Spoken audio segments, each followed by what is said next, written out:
Talk about the victory. Evan Stobbs, after, you know, he had some fluke things can happen to him early in the game, but really settled down and got you going. And DJ Hicks, how about DJ with the 2 home runs and the save there? Tonight was one of the best wins that we've had all year. Without any question, one of the best wins that we've had all year. I told these guys, persistence was the key tonight. And really think about it, you look back in that game, persistence. That's the theme of tonight's game. Evan Stobbs goes up, gives up runs in both the first and the second inning. Runner's still on base, but he persisted and hung in there, kept his poise, kept his demeanor, and put up zeros the rest of the way. That's persistence.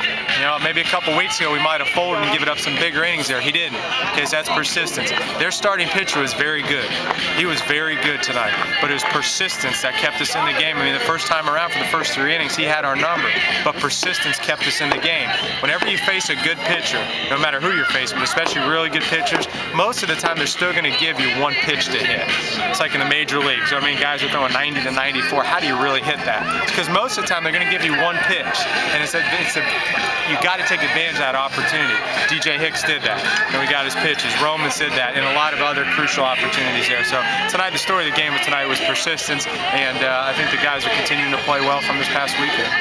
Talk about the evolution of DJ Hicks, I guess dating back to this past weekend against UAB. You know, he struggled at the plate, hadn't been hitting too well early in the season, but he's really turned things on lately. He really has. You know, Coach Godwin deserves a lot of credit for that. He and Coach Godwin have really worked a lot of hours in the last, you know, few weeks on getting his swing going. And, you know, I told DJ, I says, look, I've told him since the day one, I said, listen, you're going to be a big part of this, a big part of this future. And we kind of got to a point at the beginning early in the season that we were still trying to feel our way through some lineups. I think we've got a pretty solidified lineup right now. And about a month ago, I told him, I said, DJ, you're going to be in there. You're my guy.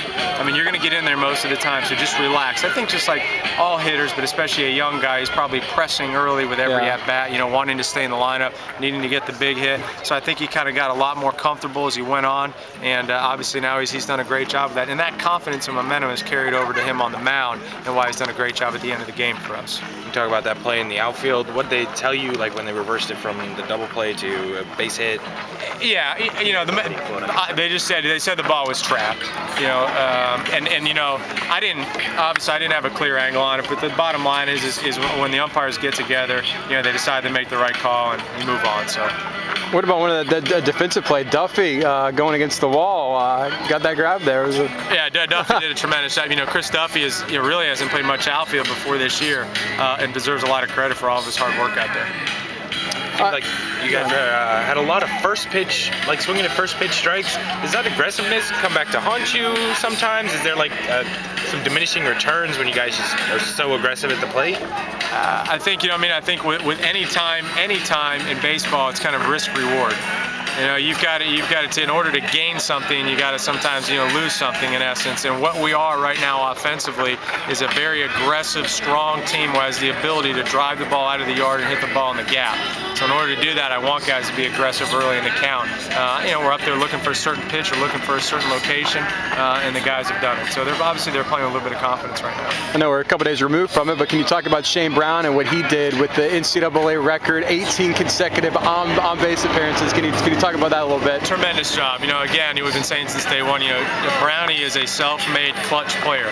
He hits in the 3-hole for a reason, because he drives in runs. You know, in order to, he can be a guy, obviously he's on base all the time, but even when he's not on base, if he happens to go 0 for 2, 0 for 3, he's continually come up and gotten the big hit for us all the time. So, you know, he's a very tough kid, he's a very mentally strong guy, and a tremendously hard worker. So it's great to see a guy that's, you know, really made himself into a great player. But the thing that people need to realize about Shane Brown is that it's not only, okay, has he been hitting so well in all these streaks, this has been going on while he's learning a new position. Yeah. I mean, he's never played second base before in his life. You know, I mean, last year he played up for spots, we moved him off third base, put him in the outfield, and now he's kind of found his home at second base. So when you think about that, in order to even learn a new position and continue to do well offensively, is a credit to him. You got to play these guys tomorrow night in Tampa. So any idea what you're going to do pitching-wise? I know you got a big weekend series. You got to try to save some hours for a very huge Conference USA series, but Any idea what you're going to do tomorrow night?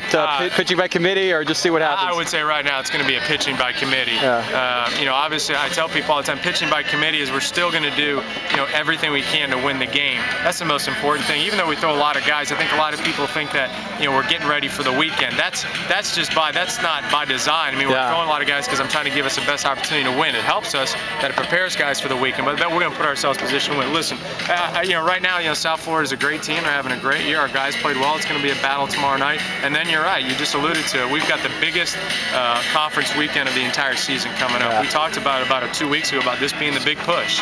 I mean, this is it. This is it. You know, we had the big push, and the guys have responded. I mean, since we came back at Stetson, it's kind of turned us a little bit, and we need to win the series this weekend. I mean, we have to play well this weekend against Marshall.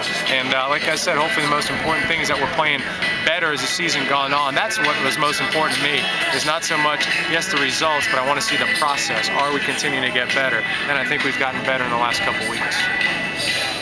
Appreciate it, Coach. Thanks a lot.